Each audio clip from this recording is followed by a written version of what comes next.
My sister has apparently had to stop playing Skyrim because she stole every book in the game to stock her house. So now her house is full of books to the point where it almost breaks the game, and every time she tries to read one, guards teleport into her home and arrest her. Ray Bradbury, Fahrenheit 451, 1953. I have this weird theory that some people are drawn to each other because their atoms were near each other when the universe was created, and over time, the same atoms keep coming back together. Did you just scientifically explain soulmates? Tumblr is doing the same thing to My Little Pony as it did to Breaking Bad, but in the opposite direction.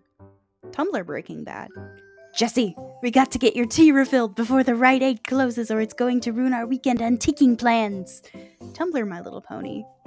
Uh-oh, guys! Rainbow Dash is threatening to set a Taco Bell on fire because the city finally shut off her electricity. Jumping from childcare to private security really messes with you. I keep saying oopsie daisy and encouraging drunk folks to go home, drink some water, and take a nap. And let's try again in 24 hours, okay? Best part, by far, is that it's working. Guy went like he was going to fight me the other day, and his buddy said, "You leave the nice lady alone." Incredible. Good for you. I went from being a nanny to bartending and accidentally put a whole bachelorette party in timeout. 100% recommend. It was great. How big is an atom? It's hard for human minds to comprehend very large and very small things. It is very hard to consider even how large the Earth is, let alone a larger planet or the solar system. A galaxy containing hundreds of billions of such systems is completely out of our ability to think about realistically. Similarly, very small things such as atoms are beyond our ability to imagine, with things like single cells and even very small animals being unthinkable. As such, we have attributed anatomical and familial metaphors to objects of extreme size, and this is why people inevitably compare galaxies to yo mama, and atoms are said by many to be as small as yo dick. For more insight, it is best to try not to get a firm grasp on these concepts until one has a firm grasp on D's. I think people often underestimate the potential educational value of census memes. For example, thanks to Spider's George, literally every teenager on Tumblr has a reasonable grasp of what a statistical outlier is and the sorts of problems that outliers can introduce into a naive analysis. There are grown adults who don't get that. I deal with them on a daily basis. Memes have educational value. Actually, statistical error. Average meme teaches zero facts. Spider's George is an outlier and should not be counted. The face of a creature that knows nothing. Wrong! It knows the warmth of your cupped hands, it knows how it feels to have a full belly, and it knows the feeling of soft pets on its fur. I think this guy knows how to make meth. Hey, so my workplace is on fire. I was actually kind of mad at first, but on second thought, very anti capitalist avant garde, actually. Maybe we stand. Just a little, though. One time I dreamt. Bill Nye, the science guy, was my science teacher. When he came into class, we'd all chant, "Bill, Bill, Bill," but also, "Science, science, science."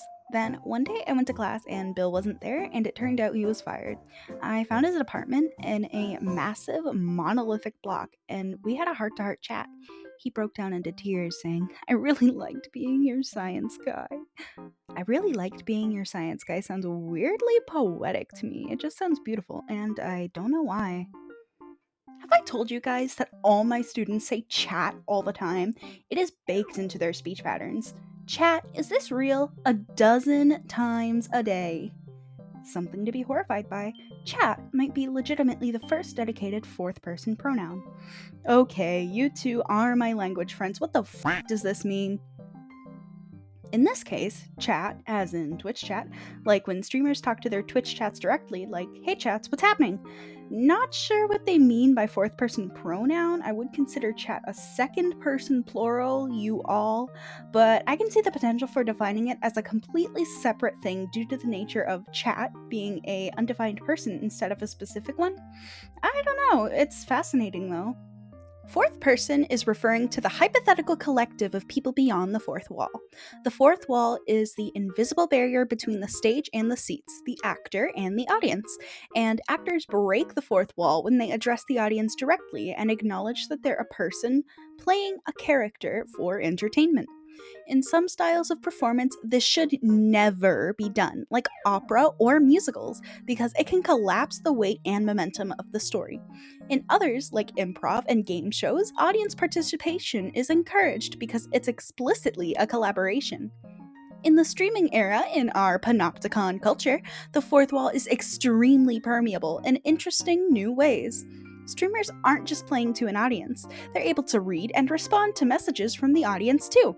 It's a collaborative improv. There's a call and response. The audience knows the streamer relies on them for attention as they rely on him for entertainment.